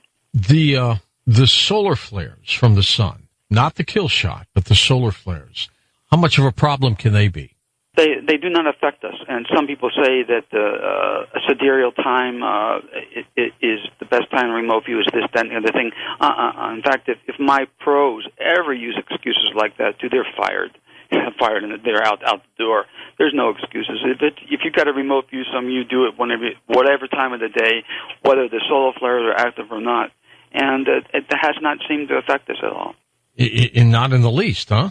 Well, I don't know about not in the least because I haven't worked with EEG's equipment on my head and correlated solar activity with remote viewing times, and that would take many months, perhaps years, to establish correlation. So I'm not in a position to know, George. Do you remote viewers have precognitive dreams? No more or less than other people. However, for people who have come to my workshops in the past and who I've trained and myself, if you're not a dreamer, if you do not dream at night, no REM dreaming and all this, the first day of remote viewing training is the last day that will ever happen. You'll start dreaming. Learning this opens doors and portals to what we call the matrix, the global mind. And it's critical to dream that way, isn't it? No, it's not. You can still be a super remote viewer and not dream, but it does for people who do not dream previously without training. They start very quickly. And you must have a pad and pen when you remote view? Yes, because you have to record what's coming in. Otherwise, because to remember something requires thinking, and you're not allowed to think. So you have to be able to record what is coming into your conscious awareness at the moment, and then move on. The music cannot stop. You've got to keep moving. So if you didn't have a pen and paper and you were just remote viewing a topic, then by the time 45 minutes was over, you'd only have a few pieces of the puzzle because it requires thinking to remember, and we are not allowed to think. Ged, if you saw something tragic in a remote viewing for a person, would you share that with them, or would you not tell them? Oh, it's a very difficult ethical question, George. I would beat around the bush until they asked me exactly what I'm talking about. That's probably the way I would, and I've had to do that before. Now, the old Ed Dames would probably tell them right away, wouldn't you? Say again, please? Wouldn't the older Ed Dames have said that right away? Probably. Yeah, probably. You changed. But I'm a kinder and gentler Dr. Doom now. You have mellowed somewhat, haven't you? You have. Let's take some calls here, Ed. They're lining up for you. But as you look at all of this, what do you see as the most immediate pressing issues? This comet or North Korea? The economy. Really? Yes, the economy. Because there's no way to save the economy. I said global economic collapse. I meant it. And when it goes, it's going to go fast. The house of cards, this Ponzi scheme is over. Are we going to see any signs, or are we seeing them now? Oh yes, but that would require many more shows many more hours to discuss. But any reasonable person can do their own research if they choose to, and see that it's about to fall apart. So what would you do with your own money? What would you do? Well, that's why the gold and silver ore are important to me, because I can take that to a refiner, and they will pay me in whatever currency is around at the time, because you're going to have some type of lingua franca, something to buy gas with, something to buy food with, too. So let's say the dollar collapses overnight and there's a new currency, just hypothetically. The dollar's not going to collapse overnight. But you're still going to need to be able to engage in commerce. So there'll be something out there that would be used, a coin or fiat currency, another fiat currency. But the ones that are in use right now are so, I don't want to go into the details. All I'm saying is that the economic situation is terrible. A year ago on your show, I said, well, we're looking at 20% unemployment just this year alone. Yeah. And that's going to be up to 40% sooner than we think. Well, that's deadly if that happens. And, that also causes riots. Yes, we're looking at martial law. I've said that many times on Coast to Coast. There's going to be a martial law. Obama is the last president that we're seeing, period. Things change. What do you mean the last president? What happens There's not going to be another presidential election as far as we're seeing. Obama is the last president. So you're saying we will not have a 2016 election? Correct. Well, who's going to govern? Who's going to lead? Chaos. Are we going back to I don't know what. I have not looked past 2014, and there's too much happening, confluence of events, and it's just too chaotic for me to put it. I have no time to put to look that way and try to put things together. Are you talking Mad Max? Oh yes, in many parts of the world, and in the U.S. We've been pretty spoiled for a long time in a lot of different ways, but that's going to end very quickly. All right. When the power goes out and the food's not on the shelves, yes. All right, we go to the calls now. We're going to go to Tokyo right now on our Skype line. Kota's with us. Hello there. Good morning. Good morning. Well, it's actually 5:15 on Wednesday afternoon here in Tokyo. That's right. My watch isn't working, but that's okay. Yes. Go ahead. But it's a perfect timing for me to listen into Coast to Coast during work or after work. I've got a question, George and Major. The tension over here in the Pacific region is just way too tense, and especially involving over this Northern Korean situation. I thought all of us, China, South Korea, would get along to somehow solve this problem, but none of us are getting along with each other, and especially with this madman. None of us can detect what's he going to do next. And Major, my question is this, especially with this Fukushima incident, which is not ending at all, and we've had over 123 earthquakes already this year, opposed to 98 in all of 2012. What is our future as selfish as I may ask about the Japanese and Japan? Just northern Japan, you have no future. It's over. Fukushima took care of that. The next generation of children will watch what happens. It's the worst man-made disaster in recorded history, and people would say, well, Hiroshima and Nagasaki, those were one-time events. They destroyed a lot of people and things, and they were over. The radiation dissipated. Fukushima is the gift that keeps on giving, and it's going to start destroying. It has already started destroying the northern part of that country, and that's a whole lot more serious than any of the live fire events that may or may not occur in the near future. And don't worry about North Korea. And it's not giving in a good way at all. As a matter of fact, there's a story about beached sea lions on the West Coast here, and they think maybe it's because of the radiation that they might have gotten in the water.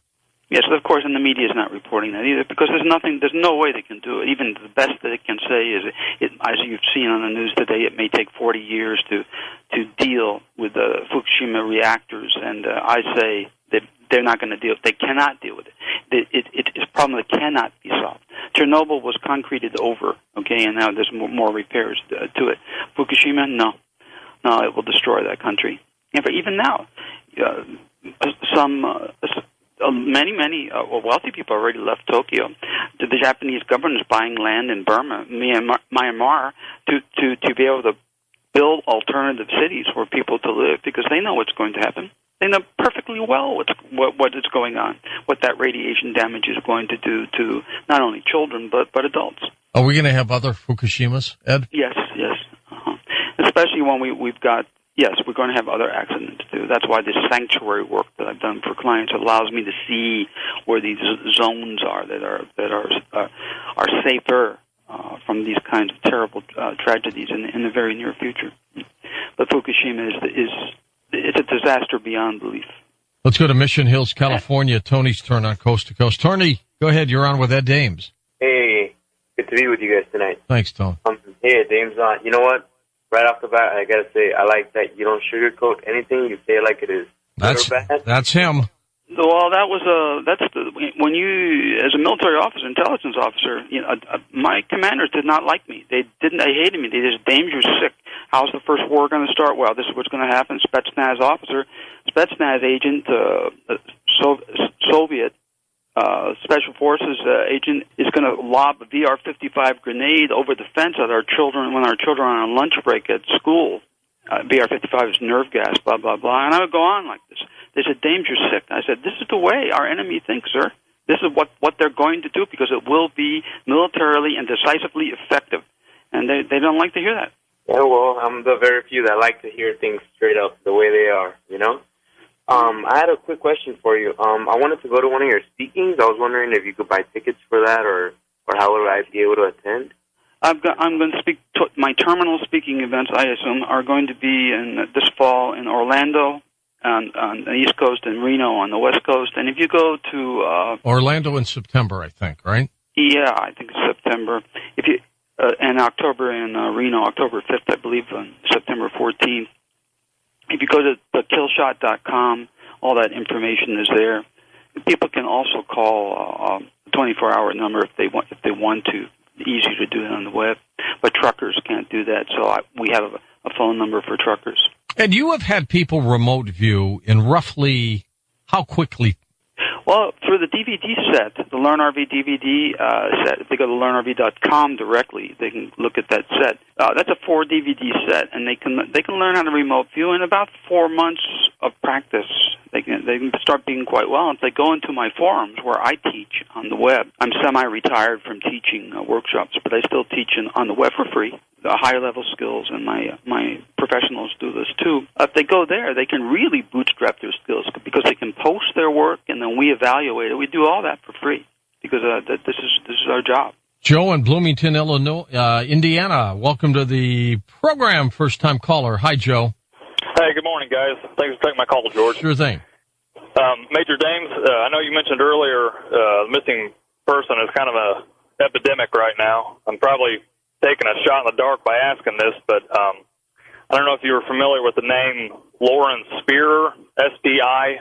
She was an Indiana University college student that went missing back in, I believe, June of 2011. It made national news for a brief time. I don't know if you've ever run across that name or had any information on her. No, I don't, and I'd say a good 90% of my work is almost solely missing exploited children, because children are innocent. They're not old enough to make decisions for themselves too. They're perfectly innocent, and the monsters that rape and kill them, those kinds of heinous crimes. Those are the ones that I go after. And what do they do? They abduct these kids and they ship them out somewhere? What do they do? How do they get them out of here?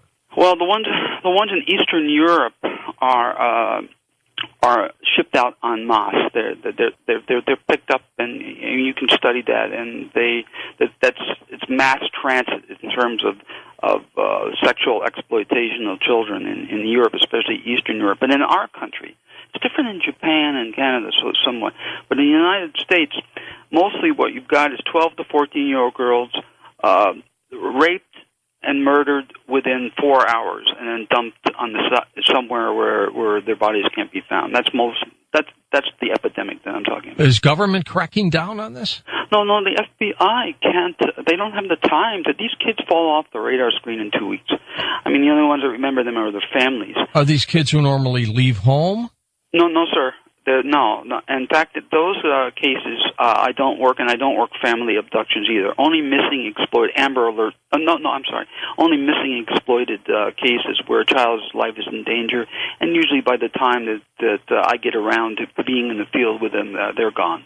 Let's go to Kevin 4 in hours. Boston, Mass. Hey, Kevin, go ahead, sir. Yes, good morning, gentlemen. How are you doing? Good, Kev. Something weird happened with me the other day. I mean, I've been a caller. I've called on, been on the show a few times.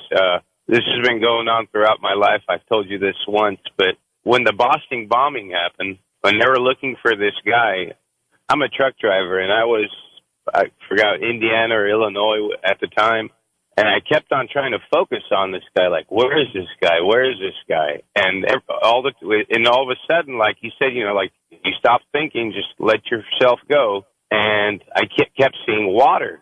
You know, at first it didn't make any sense to me. I'm like, maybe he's in the river hiding or in the pool, but then he turned out to be in the boat, which it makes sense at the time.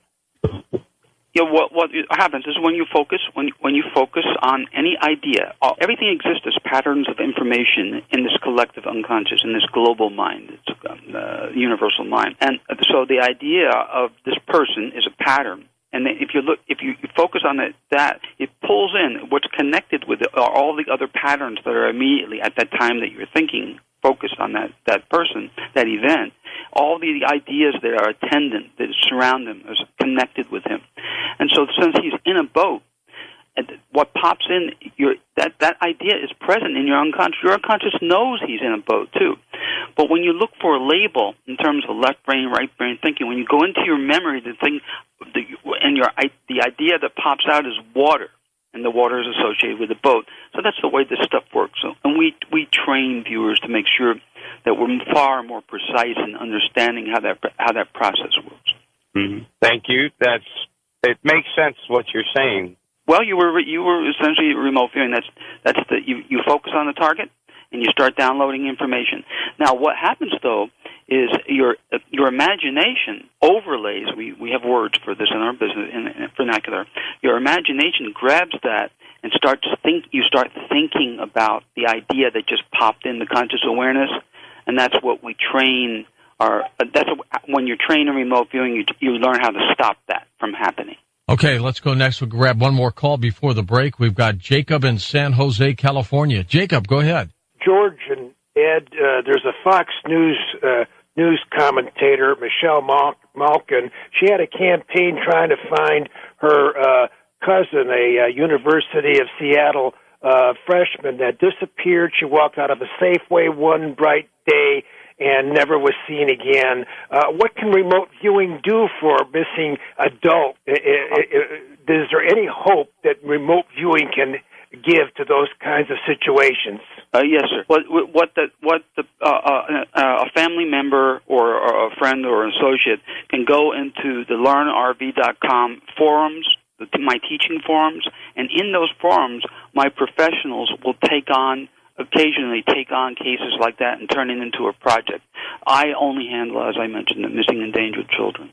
Ed, you pinpointed, of course, Stephen Fawcett when he went down in the Sierra Nevada mountains. People doubted that, but you had that very close. Do you remember that? Oh, I do, but it wasn't a pinpoint. It was just a general location, but was far different than all the millions of dollars that went into the search. But right now, we can pinpoint. Pinpointing is done now. In fact, that's how I can find gold and silver in kids. And unfortunately, my last case, I don't want to mention any names, the child was in the landfill, and had been there for about a year. So I closed that case. It's got to be a sad job sometimes, Ed. Yes, sir, it is. It is, but nobody can. Somebody's got to do it, and the FBI they have some great folks in the bureau, but they're so busy with counter narcotics and counterterrorism stuff. There's no time left for these kids. So I have all these specialized skills as ops and training officer of the super unit, and I wanted to do something with it, and I made a choice. Let's go to Ian at Pittsburgh, Pennsylvania. Hello, Ian. Welcome to the show. Thanks, George. You're welcome. Basically, my question is, I definitely understand the intenseness that he's talking about with all these possible catastrophes happening and all this. What I'm wondering is that, if someone to give advice to, say a catastrophe does happen, you have a lot of water and you have a decent amount of food, is there anywhere you can sense in your remote viewing that would be safe to go? at least for a little bit, till maybe things got better, you know, like anywhere safe, like North America? Yes, that's what all these clients that I've had in the past, hundreds, that personal sanctuaries where unconscious, I go into their own unconscious in conjunction with the matrix, the universal mind, and pull out all of these, all the factors that are the weather condition, what places do they like, what geographies, and husbands and wives are usually different by hundreds of miles. But administrative factors, for instance, if I pinpoint a place that's safe for this individual, it's got to also be a place where their friends and relatives can make it. Because what good is it to survive all this stuff if your loved ones are dead? Who wants to live under those conditions too? So unconscious takes all those things into consideration. It's the master problem solver. Yeah, that's what remote viewing does. And the unconscious is your best friend, and it is. It's something that tells you, don't go to Boston tomorrow, don't get on that plane or whatever. Its key purpose is to keep you alive. It is your best friend. So when you lean on it and you do it in a very structured way, this discovery of remote viewing is very structured, now you really got something going for you. All right, we're going to be back with final questions with Ed Dames on Coast to Coast AM. On our next Coast to Coast program, first hour, Joshua P. Warren joins us with some more ghostly stories. And then, of course, our very special guest, Richard Belzer, joins us as we talk about his work, Dead Wrong, the facts about controversial cover-ups. Fantastic work. And Richard, of course, is also on Law and Order. He plays the part of John Munch. So we'll be back in a moment on Coast to Coast AM. And welcome back with Ed Dames. Ed, do you still play around with remote viewing? I mean, do you try to look at the far side of the moon and things like that? I don't. I have, I'm very interested in contact. So I do monitor the agencies, outside agencies, extraterrestrial agencies that are monitoring us. I look at them and I watch them. So that's what I use it for. Very important to me. Well, there's no question. Just over the years of talking to you, Paul Smith, Ingo Swan, Hal Putoff, that this is a very powerful tool that people can use in their everyday activities if they know how to use it and use it right. How many people have this normal remote viewing ability, and then they tune it up and they get even better? Well, you're talking about psychics, and I'd say probably 85% of the population is psychic to some degree, but 15% to the other 15% to a very great degree. And as I've said many times, I can take a psychic, just like a basketball scout can watch a kid run in rings around his fellows, his peers, in a school lot, and say, aha, I could make that kid not only into a professional, like I can make any remote viewer into a professional, I can make them into an all-star if they toe the line. So it's just like art, it's a skill. So you have to learn this, like art or music or anything else like that. It is a skill. And you may have the potential as a psychic, but that potential is not realized if you don't go to boot camp and learn it. Well, that's a good point. Okay, let's go back to the phones. Linda in Charleston, South Carolina. Hey, Linda, good morning. Well, good morning, George, and good morning, Major. Good morning. And I'd like to thank you both for your service. I was a young girl traveling all alone, and so often the people in uniform protected me and normalized for me what was going on with wars and the service. And I cannot tell you how patriotic and how much I appreciate you all. Not just you two, but all of our veterans and service people that are active. You're very welcome. But I was calling, Major, to ask you, I wanted to ask you two questions, but perchance I only can ask the one. I heard on one of the programs with Coast to Coast that there is a special preparation when you're doing remote viewing, such as sage or something to keep evil spirits out. Have I totally missed the mark on that? Yes, you've totally missed the mark. There's no such thing. It's just like any other skill. If you were to say the same thing about playing the piano or learning how to solve a math equation, it would sound just as silly. Well, that's wonderful to know. May I say, George, I apologize for your horrendous experience with the microwave, but yeah. did such a service at coming out and tacking to your listeners, at the time you went through that excruciating dilemma, there was a commercial running where a young girl comes home, throws her pizza rolls in the microwave, and she gets on the phone, then pops them in her mouth the second she opens the microwave, and they pulled that commercial. And so I believe, and I have nothing to base it on except my remote viewing, but that your experience got through to people, and it saved so many young kids. You might be right. And all we have to do is save one, and everything was worth it. That was a nightmare, Ed. I'll tell you about it one day when we're together. Roger. And in terms of folks who want to go to your events and your conferences, learnrv.com, of course, you still have that as a website. What's the other one you have? The best one, the all-encompassing one, is thekillshot.com. And for truckers, because truckers have it's hard for them to write down to. If there's a phone number that they can use, a toll-free number, 866-607-8439, or you could say 866-607-VIEW, VIEW. Are you in the world of social networking now? No, I never will be. I just have no time. The only time I social network is after hours at my workshops and live events, and then I do it in style. All right, let's go to Jeff in North Carolina. Welcome to the program. Hey, Jeffrey, thanks for calling. Hey, George and Major. Yeah, I was just listening to your program, and I was listening to Ed, and I have like a question about like recently. I want to say recently, probably about over the past couple of months or so.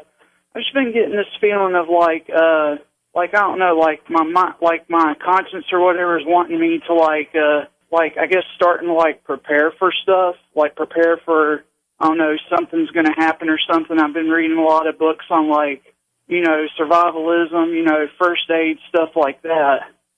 And that was the reason I was calling, because your unconscious will try, whether it's something that's wrong with your body and in your dreams, that it tries to get through that.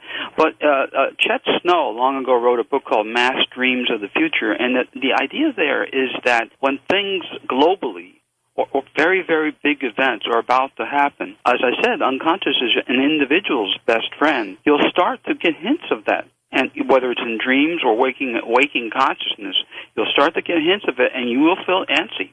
And by God, what's coming over the horizon now, on all fronts, economically, militarily, in terms of pandemics, and most of all in terms of El Sol, yeah, I can certainly understand that. Like I said, even Dr. Doom is starting to get scared, and that's a bad sign. All right, thanks for that call. West we go. Tyson in Grantsville, Utah. You're on with Major Ed Dames. Go ahead, Tyson. Hey, George, thanks for having me. Hi. Major, I wanted to share a quick experience with you and then ask what you would classify it under, whether it be remote viewing or something else. But about 10 years ago when I was 18 in high school, I had a teacher, one of my choir teachers, and she was pregnant, and I've always had the ability to see things that are going to happen in the future, and this one was really distinct. I have a very visual mind, and I saw that she was having a miscarriage, and so I felt like I needed to ask her in class what she would do if she prepared mentally or emotionally at all in case she happens to have a miscarriage. And she said, well, I don't want to think about that. And I was like, no, I'm serious. Like, what are you going to do to prepare for that? And I told her that it's going to end up happening. And when she went home that night, she actually had a miscarriage, and she wasn't at school the next day, and I knew why. And then a few days later, the principal of my school, because she had told the principal that what I had shared with her, and she asked me, she said, hey, Tyson, I heard that you told your teacher that she was going to have a miscarriage. And I was like, yeah, I did. And she's like, and that actually happened that night. She's like, that's pretty, I don't remember exactly, but basically, like impressive or, so I've had a lot of different experiences like that in my life, but that's one of the most, vivid, and that's one that I saw detailed the most in my mind, and I felt impressed to talk to let her know so that she could prepare for it. And would you consider something like that as remote viewing, or would you classify it as something else? I'd classify it as clairvoyance. And there's a number of people like you. And there's a fine line there too, Ed, isn't there? No. Remote viewing, remember, is a skill. We'll take a skill, a natural innate ability like Tyson's. We'll take that innate ability and we turn it into a skill. Just like everybody has a natural ability to speak a language, but unless you have a structure, you're not going to be able to speak except in garbled whistles and grunts. You have to have a structure, and then you take the innate ability to speak at 3 or 4 years old or 2, and you structure it. And now you can learn Spanish or English or whatever family you grew up in, or be a polyglot. So he's natural clairvoyant. We take that natural psychic ability, and me as coach turn it into a skill. Simple as that. Let's go east. Diane's in Hartford, Connecticut. Hello, Diane. Hi, George Howdy. and Major Dames. It's an honor to speak to you. In fact, blessed be to both of you for your work. Thank you. I appreciate it a lot, and I'm sure everybody listening does as well. A quick question, really. Other people like Doris Cannon and Edgar Cayce, they have created maps of safe places in the future. And I know what Major Dame said earlier this evening about he wasn't going to let everybody know where he thought safe places were going to be, but is his ideas along the lines of theirs? Those maps that other people have done were related to pole shifts. I am not talking about a pole shift, although, believe it or not, we do perceive that idea in the future, and we don't know how long in the future, but it is coming. So, no, this is specific to solar influences, the impact of them, plus radiation plumes. That's these areas too.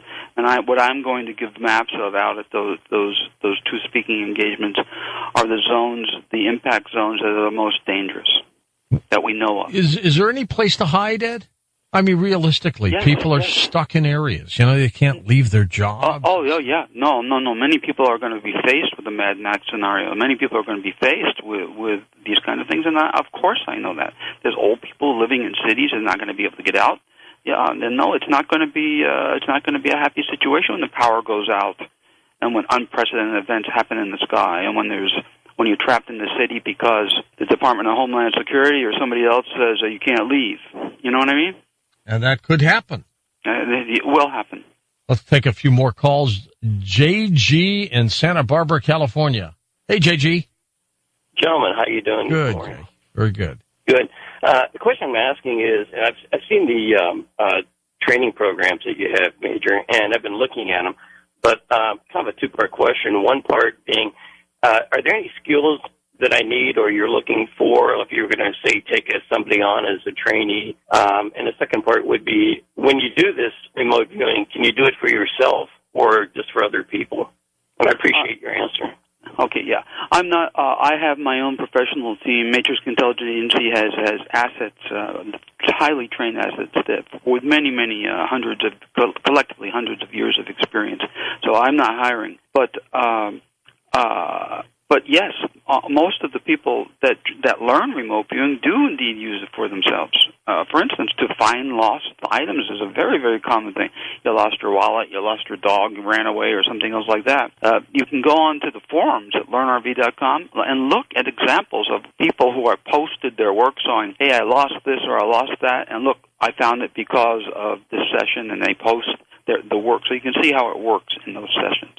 All right, Rob's Vancouver, British Columbia. Rob, you're up with the Major. Go ahead. Hi, how you guys doing? Thanks for having me on. I got to say, at first, I'm glad there are parts in interior BC that are safe, because I've been planning to head that way for the last 2 years. On a quick note, before I ask my question, if you can find concentration of gold and silver, Vancouver's a hub for junior mining companies in the world, and I'm sure there's a lot of people up here that'd be willing to pay a pretty penny to get your service. I have clients. I've actually had clients who became friends in BC, and one of them was actually hired me to look for platinum nuggets. There's a river in BC. It's the only one outside of Siberia that actually has platinum nuggets. And so I found gold and platinum nuggets for that client. Wow. The question is, I mean, Canada has a very strong banking system. You know, it's a very focused resource economy. We have lots of oil, lumber, grain, etc. But we're so intertwined with the States. Have you ever looked at what the Canadian currency might do, and then, you know, what might happen in Canada? Our population's so close to the U.S. border, although we have all these resources. I don't know if you've looked at anything along those lines. No, I have not looked at things specifically along those lines, but there is a curious thing about the U.S. citizen sanctuaries. There are many sanctuaries in Canada, but concentrated in Saskatchewan, Alberta, and to a certain degree Manitoba. However, they are desirable locations, but American citizens never end up there because administratively your unconscious knows that if something goes down, you'll be kicked out of Canada because you do not have a visa. You do not have permission to stay. So it's senseless to know about, for an American citizen, to know about sanctuaries in Canada where the government's going to send you away when the stuff hits the fan. Quick review, you're concerned about the kill shot. Are we talking about this year, Eddie? I'm talking about when that comet, that ISON comet, that ISON group's discovered Comet ISON, that's right, passes through in the winter. At that time, start getting ready. Get ready. And I feel that if I'm not in place this year, especially by the spring of 2014, then I'm not going to be able to make it. You know, I'm going to hold your feet to the fire on this one. Well, I expect you to do. You would, but that is the best that I can do, and that's what I'm doing for myself. Sacramento, we go. Jerry, you got a minute? Go ahead. Well, hi, George. This is Jerry, and you talked to me a couple months ago about multiple sclerosis, which I've had. Oh, that's right. I remember you, Jerry. Go ahead. The clock's got us, Jerry, so a real quick question. Okay, quick question. I've got a son that's 24. He's brilliant. He's at Sac State, about to graduate. However, I can't seem to convince him of reality, and I want to know that I used great intention before, and I've learned so much from you. That's how I got you last time on the first call, and this time on the second. Well, you know, that's good. Look, and let me answer this for you very quickly. You just keep telling him he's got to use intention because that's the only way he's going to be able to turn his life around. Simple as that. Ed, always, my friend, stay in touch, would you? I will. Thank you for having me on. Major Ed Dames, who's talking about the kill shot coming up this time.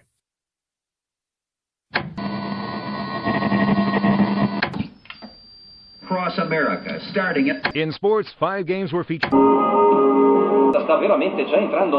Fighting broke out overnight between... Are you looking for a new love? Hello there, come on down to Lennox Auto. Yeah, woo! You're not fooling anybody. I don't know, and I want out! Can't walk away now. Truth. We want information. Information. Information. I am not a number. I am a free man. You're listening to PowerTank. Take control of your mind.